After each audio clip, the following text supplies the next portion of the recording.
Hey everyone, this is Karenology. Buckle up because this story is absolutely outrageous. Michael Haynes stood on his porch, gazing at the bright red door he had painted just a week ago. It was more than just a color choice. It was a tribute to his brother, a firefighter who had lost his life in the line of duty.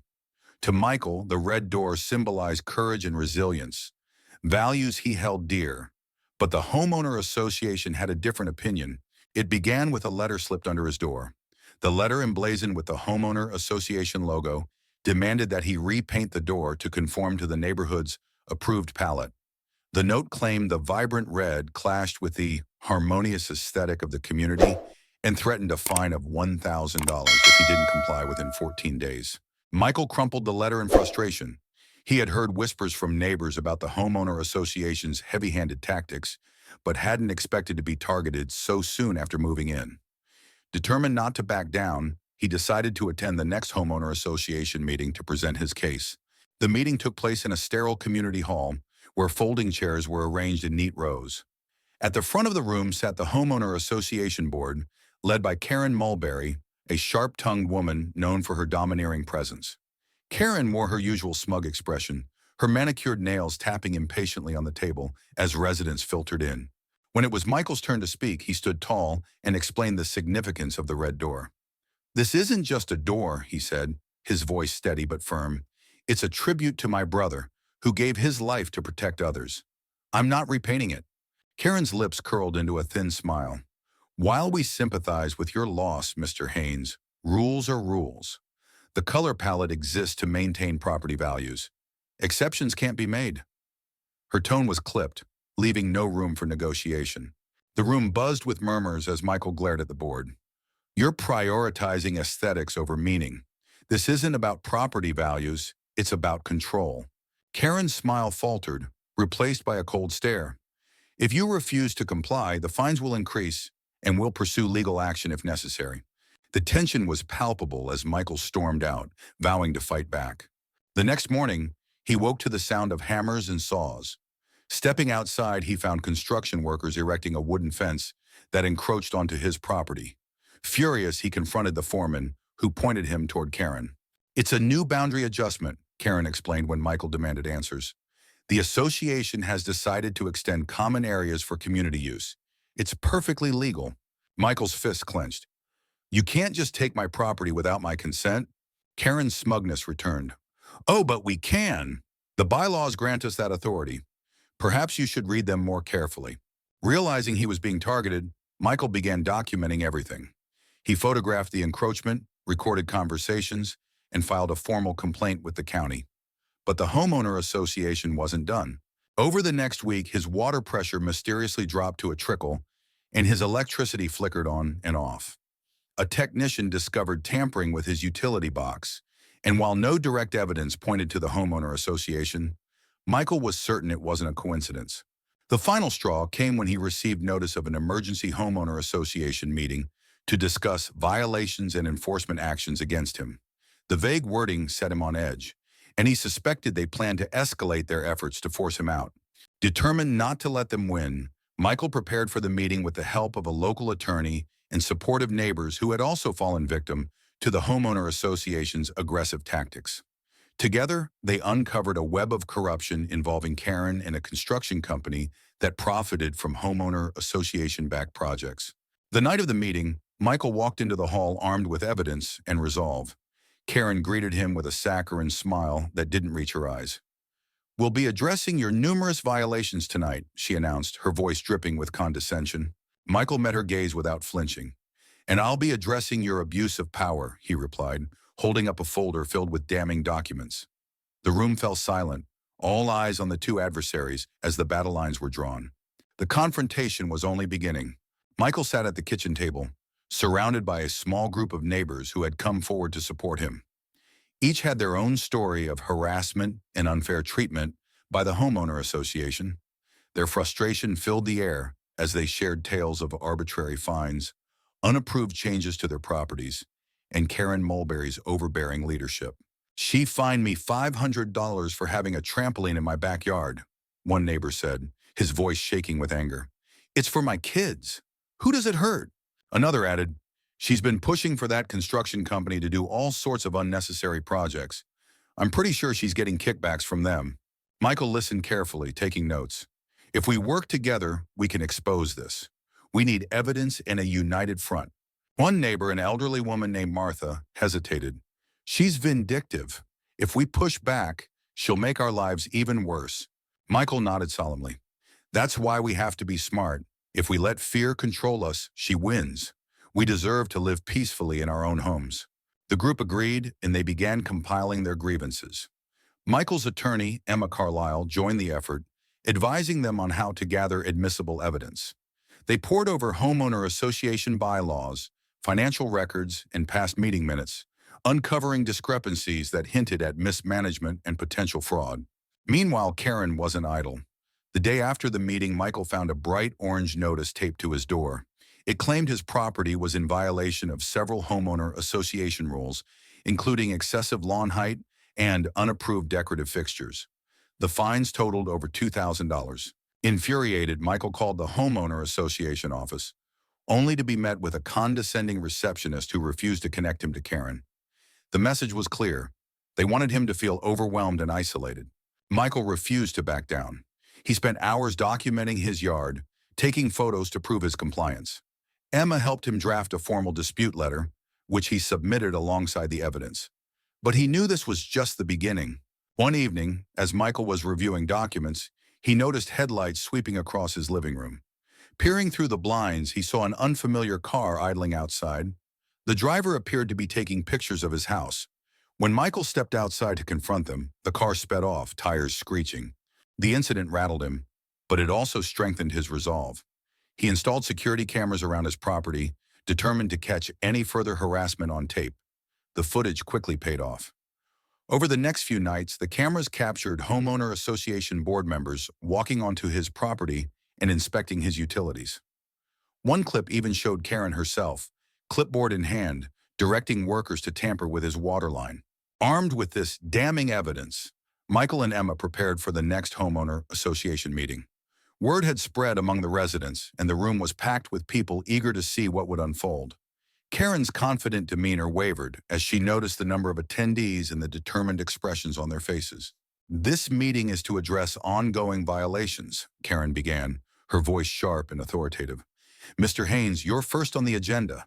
Michael stood and held up a USB drive.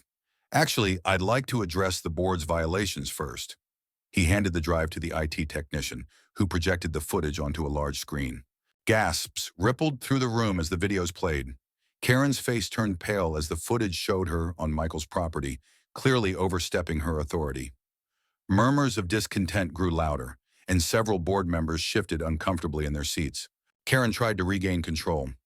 "This is an attempt to undermine the authority of this board. These videos don't show the full context." "The context is clear," Michael interrupted. "This board has abused its power, harassed residents, and violated our privacy, and we have proof." He began presenting the financial discrepancies, showing how Karen had approved inflated contracts with the construction company, often bypassing standard voting procedures. He pointed out unauthorized fees levied on residents and questioned the sudden spikes in homeowner association dues. The room erupted in heated discussion. Neighbors who had once been silent began voicing their own complaints, emboldened by Michael's courage. Karen struggled to maintain order, but the tide had turned against her. "This is a witch hunt," Karen snapped, her composure unraveling. "You're all ungrateful for the work this board does to keep our community beautiful." "Beautiful doesn't mean oppressive," Martha shot back, surprising everyone with her assertiveness. "We deserve leaders who respect us, not exploit us." The meeting ended in chaos, but the residents left with a sense of unity and determination. Michael knew the battle was far from over, but for the first time, he felt like he wasn't fighting alone. Together, they had the power to challenge the homeowner association's tyranny, and he was ready for whatever came next. Michael spent the days following the explosive homeowner association meeting, strategizing his next move. Karen Mulberry had been temporarily silenced, but he knew she was far from defeated. The homeowner association board still had power, and Karen's allies wouldn't give up their grip on the community without a fight. He also had to prepare for the upcoming legal battle, as Karen had already filed a lawsuit against him for defamation and interfering with homeowner association operations. The support from his neighbors bolstered his resolve. More residents came forward, sharing their own experiences with the homeowner association. Some had been fined for trivial matters, like planting the wrong type of flowers or using non-conforming holiday decorations. Others described how Karen had pressured them into approving costly projects that never materialize. The mounting evidence painted a picture of a corrupt and manipulative organization. One evening, as Michael reviewed his legal documents with Emma Carlisle, his attorney, he received a call from a neighbor, James. "Michael, you're not going to believe this," James said, his voice low and urgent. "Karen's been meeting with the city council. She's pushing for new zoning laws that would let her force out non-compliant homeowners." Michael's stomach dropped. This wasn't just about him anymore. Karen was trying to reshape the entire neighborhood to suit her agenda. "Thanks for letting me know, James. We need to stop this before it gets any worse," Michael replied. The next day, Michael and a group of neighbors attended the city council meeting. As they entered the chamber, they saw Karen chatting animatedly with a few council members. She looked up and spotted Michael, her expression darkening. During the meeting, Karen presented her proposal as a necessary measure to preserve the community's character. She framed it as a way to protect property values and ensure compliance with community standards. Michael couldn't stay silent. He stood up and addressed the council. "This isn't about preserving the community. It's about giving unchecked power to the homeowner association. Karen Mulberry has repeatedly abused her authority, and this proposal would only enable more of the same." Karen's face flushed with anger. "Mr. Haynes, you've done nothing but sow discord since you moved here. The homeowner association's rules exist for a reason, and if you can't follow them, perhaps this isn't the right neighborhood for you." The room erupted in murmurs as other residents stood to support Michael. One by one, they recounted their experiences, detailing the fines, intimidation, and questionable financial practices they had endured. The council members looked increasingly uncomfortable as the stories piled up. In the end, the council postponed their decision, stating they needed more time to review the proposal and the complaints against the homeowner association. Karen stormed out of the chamber, her fury evident. But Karen wasn't done. That night, Michael's security cameras captured a chilling scene. A group of masked individuals approached his house, slashing the tires on his car and spray painting the words "Get Out" across his garage door. The footage was clear, and Michael wasted no time reporting it to the police. The next morning, Karen feigned innocence when confronted. "It's unfortunate that some people resort to such tactics," she said with a smirk. "But perhaps this is a sign that you should reconsider your position." Michael refused to be intimidated. He shared the footage with the media, and the story quickly gained traction. Local news outlets ran segments on the homeowner association tyranny, drawing attention to the corruption and harassment. Residents from other neighborhoods came forward with similar stories, turning the situation into a larger movement against abusive homeowner associations. Meanwhile, Emma worked tirelessly to prepare for the lawsuit. She filed a countersuit against Karen and the homeowner association, citing harassment, defamation, and violations of Michael's property rights. The case became a high-profile battle, drawing the attention of advocacy groups and legal experts. As the court date approached, Michael's nerves were frayed, but his determination remained strong. The courtroom was packed with supporters, including neighbors who had once been too afraid to speak out. Karen arrived with her legal team, her confidence seemingly unshaken. The trial began with Karen's attorney painting Michael as a disruptive troublemaker. They presented photos of his red door, claiming it violated the homeowner association's aesthetic guidelines, and argued that his defiance had caused unnecessary conflict. But Emma was prepared. She systematically dismantled their arguments, presenting evidence of Karen's corruption, the tampered utility boxes, and the threats against Michael. The most damning moment came when the security footage of the vandalism was played in court. Gasps filled the room as the masked figures were shown in action, and one of them was unmistakably identified as a member of the homeowner association board. Karen's composure cracked. She interrupted the proceedings, shouting, "This is a smear campaign. None of this proves anything." The judge silenced her with a stern glare. "Ms. Mulberry, you will have your turn to speak. For now, please sit down." Michael's testimony was powerful and heartfelt. He spoke about his brother, the meaning behind the red door, and his desire to live peacefully in his home. His words resonated with the jury, many of whom nodded in agreement. As the trial continued, it became clear that the tide was turning in Michael's favor. The evidence was overwhelming, and Karen's credibility was in tatters. But Michael knew the fight wasn't over yet. The final verdict would determine whether justice would truly be served. The courtroom buzzed with anticipation as the final day of the trial began. Michael Haynes sat at the plaintiff's table, flanked by his attorney, Emma Carlisle. Across the aisle, Karen Mulberry wore a mask of confidence, but the tension in her jaw betrayed her unease. The evidence had mounted against her and the homeowner association, and now it was time for the closing arguments. Emma began her summation with a calm yet firm tone. This case is about more than a red door or a disagreement over aesthetic guidelines. It's about abuse of power, harassment, and a community held hostage by individuals who prioritize control over compassion. The evidence has shown us a pattern of misconduct, from the unauthorized construction of fences to the tampering with utilities, from financial improprieties to outright vandalism. She gestured toward the jury. Michael Haynes didn't ask for this fight. He simply wanted to honor his brother's memory and live in peace. Instead, he was met with fines, threats, and intimidation. Today, you have the power to send a message that this kind of behavior will not be tolerated and that justice will prevail. Karen's attorney tried to shift the focus back to Michael, portraying him as a defiant resident who refused to follow the rules. The homeowner association exists to maintain order and protect property values. Without guidelines, chaos would ensue. Mr. Haynes's actions undermine the very fabric of this community. But the argument rang hollow in light of the overwhelming evidence. The jury had seen the security footage of vandalism, heard testimony about financial irregularities, and watched as Karen struggled to explain her role in the homeowner association's questionable activities.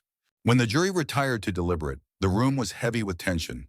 Michael's neighbors, who had attended every day of the trial in a show of solidarity, whispered anxiously among themselves. Karen sat rigid, her eyes fixed on the door to the jury room. After 2 hours, the jury returned. The four persons stood, clearing their throat. In the case of Michael Haynes versus the Homeowner Association and Karen Mulberry, we find in favor of the plaintiff. A collective gasp rippled through the courtroom, followed by scattered applause. Karen's face went pale, and for a moment, she looked as if she might argue with the verdict. Instead, she sank back into her chair, defeated. The judge addressed the court. The jury has found the defendants guilty of harassment, defamation, and property rights violations. The Homeowner Association is ordered to pay $50,000 in damages to Mr. Haynes, and Karen Mulberry is to step down from her position, effective immediately. As Michael walked out of the courtroom, neighbors surrounded him, clapping him on the back and offering words of gratitude. "You did it, Michael. You stood up for all of us," Martha said, her eyes welling with tears. The victory was bittersweet. While justice had been served, Michael knew the scars of the ordeal would linger. Over the next few weeks, he worked with the remaining Homeowner Association members to reform the association, ensuring transparency and fairness. Karen's departure marked the end of an era of tyranny, but rebuilding trust within the community would take time. One sunny afternoon, as Michael stood on his porch, he looked at the red door that had sparked the entire conflict. It stood as a symbol of resilience, a reminder that standing up for what's right is never easy, but always worth it. The neighborhood had changed, and so had Michael. He was no longer just a homeowner. He was a defender of justice, a voice for those who couldn't speak out. As he turned to head inside, a group of neighbors approached, carrying paintbrushes and cans of red paint. "We thought we'd give our doors a little makeover," James said with a grin. Behind him, Martha held up a sample of bright red paint that matched Michael's door perfectly. Michael chuckled, his heart swelling with gratitude. "Let's do it together," he said, grabbing a brush. By the end of the day, the street was lined with red doors, each one a quiet act of defiance and unity. The community had found its strength, and no homeowner association or Karen could ever take that away again.